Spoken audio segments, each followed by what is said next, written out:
less than n minus ఎంత 5 minus 2 3 అవుతుంది 3 minus 1 2 అవుతుంది 0 less than 2 ఓకే ఓకే అన్నప్పుడు ఏమవుతుంది ఇది కింద ఏముంది f j greater than f j plus 1 f j ఎంత 0 greater than f j plus 1 j plus 1 ఎంత j plus 1 0 plus 1 అంటే f1 తో చెక్ చేసుకోవాలి f0 ని f1 తో చెక్ చేసుకోవాలి f0 ని f1 తో చెక్ చేసుకోవాలి 0 ని 1 తో చెక్ చేసుకుంటే ఏమవుతుంది f0 ఎంత 10 f0 ఎంత f0 10 f1 ఎంత 3 10 greater than 3 greater than 3 నే కదా greater than 3 అయినప్పుడు ఏమవుతుంది కిందికి వచ్చి స్వాపింగ్ చేసుకుంటాం స్వాపింగ్ ఏమని చూడండి m equal to fj fj equal to fj plus fj plus 1 equal to 10 మనం ఇప్పుడు చూపిస్తాం m equal to ఏమవుతుంది m equal to fj fj అంటే ఎంత j ఎంత 0 కదా సో f0 లో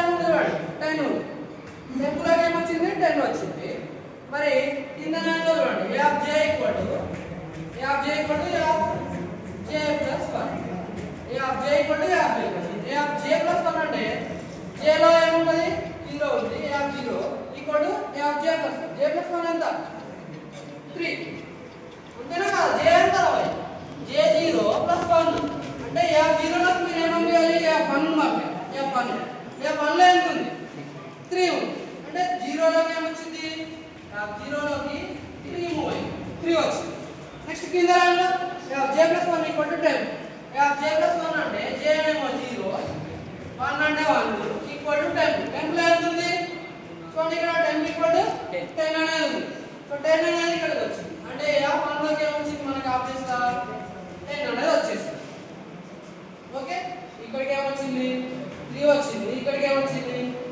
10 వచ్చింది 3 10 ఓకే ఇది అయిపోయింది మళ్ళీ ఏమవుతుంది ఇది అయిపోయింది ఈ భాగం అయిపోయింది if అయిపోయింది మళ్ళీ j plus ఏమవుతుంది j will be incremented j value ఎంత ఉంది 0 ఉంది 0 ప్లస్ ఏమవుతుంది ఇప్పుడు 1 అవుతుంది ఓకే మళ్ళీ చూడండి j equal to ఇప్పుడు 1 అయింది j 1 less than 2 ఓకే మీ వాడికి కిందికి వస్తే ఈ కండిషన్ చెక్ చేసుకోమంటారు if కండిషన్ if లో ఏముంది చూడండి fj ఎంత j వాల్యూ ఎంత 1 f1 greater than f1 plus 1 j plus 1 1 plus 1 అంటే 2 f1 greater than f2 అని చెక్ చేసుకుంటాం f1 ఇది 0 ఇది 1 ఇది 2 f1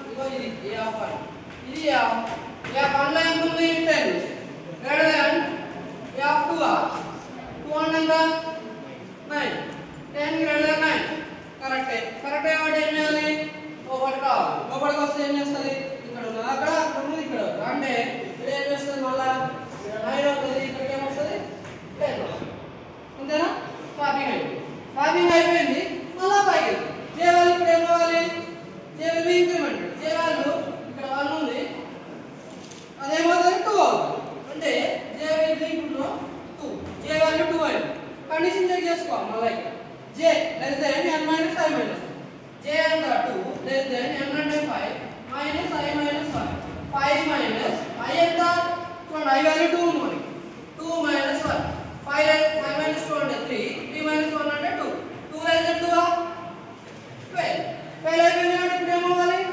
ఈ ఫర్ లూప్ అయిపోయినాక మళ్ళీ పైకి వస్తే ఇక్కడ I ప్లస్ అవుతుంది I వాల్యూ ఇందాక 2 ఉంది 2 కాస్త ఇప్పుడు ఏమవుతుంది 3 అవుతుంది సో మనకి ఇప్పుడు ఇది ఎరేజ్ చేసుకొని మళ్ళీ ఏం చేయాలి I వాల్యూ 3 తీసుకోవాలి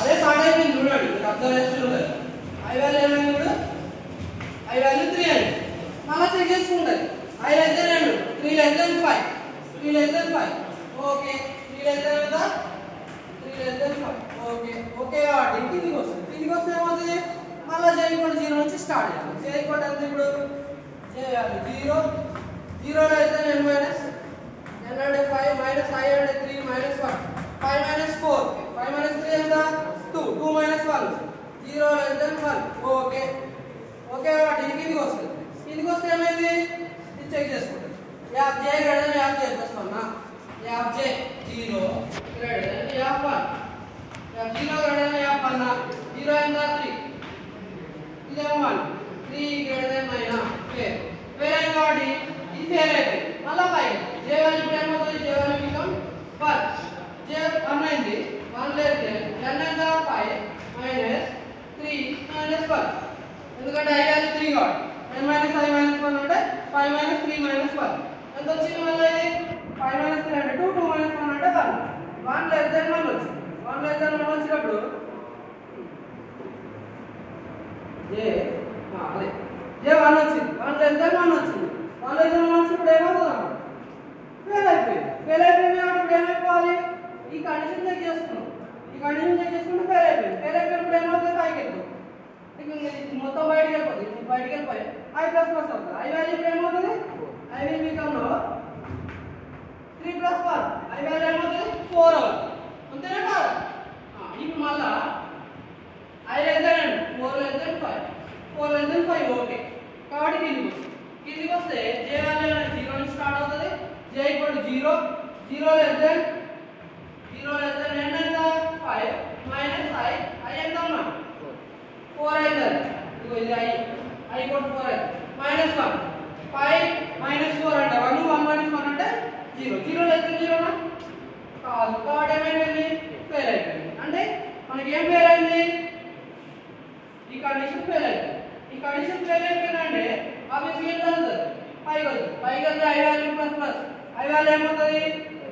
5 అవుతుంది i ఎంత 5 లెస్ దెన్ 5 చూడండి i ఎంత 5 లెస్ దెన్ 5 లెస్ దెన్ 5 కాబట్టి ఇప్పుడు ఏమైపోయింది ఇది కూడా ఫెయిల్ అయిపోయింది కాబట్టి ఏమవుతుంది మొత్తానికి ఈ పర్ మొత్తం బయటకు వచ్చింది ఈ పర్ నుంచి బయటకు వచ్చింది ఈ పర్ నుంచి బయటకు వస్తే ఏముంది కింద ప్రింట్ నరేష్ పాస్ అన్ని ఇటరేషన్స్ కంప్లీట్ అయ్యేసరికి మనకి ఎలిమెంట్స్ అనేవి స్టార్టింగ్ ఆర్డర్లో వచ్చినాయి ఎట్లా వచ్చినాయి స్మాలెస్ట్ టు బిగ్గెస్ట్ నెంబర్స్ వచ్చినాయి దీని ఏమంటారు ఇంగ్లీష్ లో అసెండింగ్ ఆర్డర్ అంటారు అంతేనా అసెండింగ్ ఆర్డర్ అంటారు అంటే 3 9 అంటే అసెండింగ్ డిసెండింగ్ తెలుగు మీడియం చిన్న నుంచి పెద్ద చిన్న నెంబర్ నుంచి పెద్ద నెంబర్ వరకు వచ్చింది 3 9 10 12 13 స్టార్టింగ్ అయినా కాలేదా స్టార్టింగ్ ఇప్పుడు దీన్ని ఏం చేయాలి మనం ప్రింట్ చేయాలి ఎందుకంటే అవుట్పుట్ మరి మనం కరెక్ట్ చేద్దామా లేదా ఎడైతే వచ్చింది దాన్ని ప్రింట్ కూడా చేసి చూపించాలి ప్రింట్ చేసి చూపించాలంటే నెక్స్ట్ లైన్ లో మనం ఏం చేస్తున్నామండి ప్రింట్ స్టార్టెడ్ ఎలిమెంట్స్ ఇలా లైన్ వస్తుంది స్టార్టెడ్ ఎలిమెంట్స్ అని వచ్చి ఏం చేస్తున్నామంటే for i equal 0 i less than i plus plus అంటే ఫర్ లూప్ ని ఎన్ని ఎలిమెంట్స్ ఉన్నాయో అన్ని టైమ్స్ ఇటరేట్ చేస్తాం ఇటరేట్ చేసి ఏం చేస్తున్నామండి print percentage back slash n comma a print percentage back slash n comma a print percentage అంటే ఏమొస్తుంది ఇంటిజర్ వస్తుంది ఆ ఇంటిజర్ వాల్యూ ఏంటి a ఒకసారి i వాల్యూ 0 ఉన్నప్పుడు అది ఏమవుతుంది a0 ని ప్రింట్ చేసి పక్కనే బ్యాక్ స్లాష్ n ఉంది కాబట్టి మనకి ఏమొస్తుంది a0 ప్రింట్ అవుతుంది ప్రింట్ అయ్యి నెక్స్ట్ లైన్ వచ్చి మనకి అవుట్పుట్ లో ఏమవుతుంది a0 ప్రింట్ అవుతుంది నెక్స్ట్ లైన్ వచ్చి కర్సర్ బ్లింక్ అవుతుంది బ్లింక్ అయినప్పుడు మళ్ళీ పైకి వెళ్తుంది ఎందుకు ఫర్ లూప్ లో మనకి ఎన్ని సార్లు అయితే రాసి 1 సార్లు తిరగాలి పైకి వెళ్తుంది i వాల్యూ 0 అయిపోయింది మళ్ళీ i ప్లస్ ప్లస్ అవుతుంది i వాల్యూ ఏమవుతుంది 1 అవుతుంది 1 అయినప్పుడు 1 లెస్ దెన్ n 1 ఎంత 1 లెస్ దెన్ n ఎంత 5 1 లెస్ దెన్ 5 చెక్ చేసుకుంటే ఓకే అయినప్పుడు కిందికి వస్తుంది కింద ఏముంది print percentage back slash n అంటే ఈసారి ఏం ప్రింట్ అవుతుంది f1 print percentage back slash n f5 ఎంత అమ్మా i వాల్యూ ఎంత i వాల్యూ 1 అయింది అంటే 1 ప్రింట్ అవ్వాలి f0 అయిపోయింది f1 నెక్స్ట్ లైన్ లో మళ్ళీ అయినా కర్సర్ బ్లింక్ అవుతుంది ఇప్పుడు ఇక్కడ ఏం ప్రింట్ అవుతుంది నెక్స్ట్ ఇటరేషన్ లో i వాల్యూ 1 అయిపోయింది ఆ లైన్ ప్రింట్ చేసింది పైకి వెళ్తుంది i వాల్యూ ఏమవుతుంది 2 అవుతుంది 2 అయినప్పుడు మళ్ళీ 2 less than n 2 less than 5 check చేసుకుంటాం 2 లెస్ దెన్ 5 ఓకే అయింది కాబట్టి ఏమవుతుంది మళ్ళీ లోపలికి వస్తే ఏముంది ఈసారి print percentage back slash n comma a5 i value ఇప్పుడు ఎంత ఉంది 2 ఉంది అంటే ఈసారి ఏం ప్రింట్ చేస్తుంది f2 ప్రింట్ చేస్తుంది నెక్స్ట్ ఏం ప్రింట్ చేస్తుంది f3 ప్రింట్ చేస్తుంది ఇవన్నీ కూడా నెక్స్ట్ లైన్ లో ప్రింట్ అవుతాయి ఎందుకు అంటే మీకు ఇక్కడ ఉన్న ఈ పర్సెంటేజ్ బ్యాక్ స్లాష్ n అనేది ఏదైతే ఉందో దాన్ని ఎస్కేప్ సీక్వెన్స్ అంటారు దాన్ని ఏమంటారు ఎస్కేప్ సీక్వెన్స్ అంటారు అదేం చేస్తుంది సీక్వెన్స్ లో వచ్చేటట్టు చేస్తుంది ఎస్కేప్ చేయమన్నా మొత్తానికి వాటి పేరు ఏంటంటే ఎస్కేప్ సీక్వెన్స్ కానీ అది ఏం చేస్తుంది అంటే సీక్వెన్స్ వైజ్ గా ప్రింట్ చేస్తుంది. ఆ క్యారెక్టర్ ఏదైతే బ్యాక్ స్లాష్ ఉందో దాన్ని ఎస్కేప్ క్యారెక్టర్ అంటారు. అది ఏం చేస్తుంది n ఉన్నప్పుడు నెక్స్ట్ లైన్ లో పంపిస్తుంది. నెక్స్ట్ లైన్ లో పంపించినప్పుడు అవుట్పుట్ అంతా కూడా F0 F1 F2 F3 next time వస్తుంది F4 అని వస్తుంది. ఇలా అన్ని ఎలిమెంట్స్ ప్రింట్ అయ్యాయి. ఎలా ప్రింట్ అయినాయి? లైన్ బై లైన్ ప్రింట్ అయ్యాయి. అదే ఇంకా మీరు బ్యాక్ స్లాష్ అని రాయలేదు అనుకోండి F0 F1 F2 F3 వరుసగా వస్తాయి, పక్క పక్కనే వస్తాయి. అంటే ఇప్పుడు మనం రాసిన ఈ అవుట్పుట్ ఎలా వస్తుంది? అవుట్పుట్ లో ఏమొస్తుంది చూడండి, ఇక్కడ ఉన్న ఈ సార్టెడ్ ఎలిమెంట్స్ ఇది వస్తుంది, సార్టెడ్ ఎలిమెంట్స్. దాంతో పాటు ముందు మీరు ఏదైతే ప్రింట్ చేస్తారో అదంతా స్క్రీన్ మీద కనిపిస్తుంది. ఎంటర్ సైజ్ ఆఫ్ ది అరే, ఎంటర్ నెంబర్ ఆఫ్ ఎలిమెంట్స్, ఇదంతా కూడా కనిపిస్తుంది. మీరు ఎంటర్ చేసిన ఎలిమెంట్స్ అన్ని కనిపిస్తాయి. ఫైనల్ అవుట్పుట్ ఎలా వస్తుంది? మీరు ఎలాగైనా ఎన్ని ఎలిమెంట్స్ అని ఎంటర్ చేసుకోండి, కానీ మీరు ఎంటర్ చేసిన ఎలిమెంట్స్ అన్ని కూడా ఏమొస్తాయంటే సార్టెడ్ ఆర్డర్ లో వస్తాయి. ఇలా 3 9 10 12 13 ఇలా వస్తాయి. అర్థమవుతుందా? దీన్ని ఏమంటారు? అసెండింగ్ ఆర్డర్ అంటారు, డిసెండింగ్ ఆర్డర్ అంటారు. చిన్న నుంచి పెద్ద. ఓకే, మొత్తానికి అయితే small number to big number elements అన్ని సార్ట్ అయిపోయాయి. సో ఇది ఫైనల్ గా ప్రోగ్రామ్ అంతా రాస్తే మీకు ఎన్ని మార్కులు వస్తాయి? 5 మార్కులు వస్తాయి. ఇది ఇంపార్టెంట్ ప్రోగ్రామ్, అందుకే ఫస్ట్ దీంట్లో ఏమున్నాయండి, ఇది తీసుకోవాలి, ఇది డిక్లరేషన్ అంటారు, వేరియబుల్ డిక్లరేషన్. తర్వాత సైజ్ ఆఫ్ ది అరే తీసుకోవాలి, స్కాన్ఎఫ్ స్టేట్మెంట్ వచ్చింది. తర్వాత ఏం చేస్తారు? ఎలిమెంట్స్ అన్ని ఎంటర్ చేయమని అడుగుతున్నారు. అడిగిన ఎలిమెంట్స్ అన్ని కూడా మీరు ఏం చేస్తున్నారు? అరేలో స్టోర్ చేశారు. స్టోర్ చేసిన తర్వాత ఏం చేస్తున్నారు? సార్టింగ్ చేస్తున్నారు. సార్టింగ్ కోసం 2 ఫర్ లూప్స్ వాడారు. ఎందుకు 2 ఫర్ లూప్ వాడాల్సి వచ్చిందంటే ఒక్కసారి ఏమో దీన్ని తీసుకుంటారు, ఈ ఎలిమెంట్ తీసుకోవాలి, ఈ ఎలిమెంట్ పక్క ఎలిమెంట్ కంపేర్ చేయాలి. కంపేర్ చేయాలంటే 2 ఫర్ లూప్స్ అవసరం. ఇక్కడ ఉన్న element side by side compare అవుతుంది, దీనికి దీంతోటి. ఓకే, ఈ రెండింటిని సార్ట్ చేస్తున్నాడు. సార్ట్ చేసిన తర్వాత ఏం చేస్తున్నాడు? ఈ 2 సార్ట్ అయిపోయిన తర్వాత వచ్చిన ఏదైతే ఉందో దాని పక్కనంతా కంపేర్ చేస్తున్నాడు. అలా పక్క పక్కన కంపేర్ చేసినప్పుడు ఒక్క ఎలిమెంట్ సార్ట్ అయింది. ఫస్ట్ మనకి ఏమొచ్చింది? 13 వచ్చింది, లాస్ట్ 13 వచ్చింది. తర్వాత ఏమొచ్చింది? నెక్స్ట్ రౌండ్ లో 12 వచ్చింది. నెక్స్ట్ రౌండ్ లో ఏమొచ్చింది? 10 వస్తుంది. నెక్స్ట్ రౌండ్ లో ఏమొస్తుంది? 9 వస్తుంది. ఇక మిగిలిపోయింది ఏదైతే ఉందో అది 3 కాబట్టి తర్వాత ఏం జరగదు. చూడండి, ఇదంతా కూడా 3వ రౌండ్ కల్లా కంప్లీట్ అయిపోయింది. 3వ రౌండ్ కంప్లీట్ అయిపోయింది. మనం తీసుకునే ఎలిమెంట్స్ ఏ ఆర్డర్ లో తీసుకున్నాం అనే దాన్ని బట్టి, ఎలా స్టోర్ చేసాం అనే దాన్ని బట్టి సార్టింగ్ కూడా ఆధారపడుతుంది. మీరు వరుసగా అన్ని కూడా సీరియల్ లోనే పెట్టేస్తుంటే అసలు ఏం కంపేరిజన్ జరగదు. కంపేరిజన్ చేసినప్పుడు ఏమవుతుంది? అన్ని ఫెయిల్ అయిపోతుంది. ఎందుకంటే ఇది దీంతో కంపేర్ అవుతుంది. ఇది చిన్నది 3 > 9 కాదు కాబట్టి ఏమవుతుంది? ఫెయిల్ అయిపోతుంది. మళ్ళీ చెక్ చేసుకుంటారు. 9 > 10 ఫెయిల్ అయిపోతుంది. 9 చిన్నది కదా, ఫెయిల్ అయిపోతుంది. 10 12 10 పెద్దదా, 12 పెద్దదా, 12 పెద్దది కాబట్టి మళ్ళీ ఫెయిల్ అయిపోతుంది. అంటే సార్టింగ్ జరగదు, స్వాపింగ్ జరగదు, ఈ లాజిక్ జరగదు. ఈ లాజిక్ ఎప్పుడు జరుగుతుంది?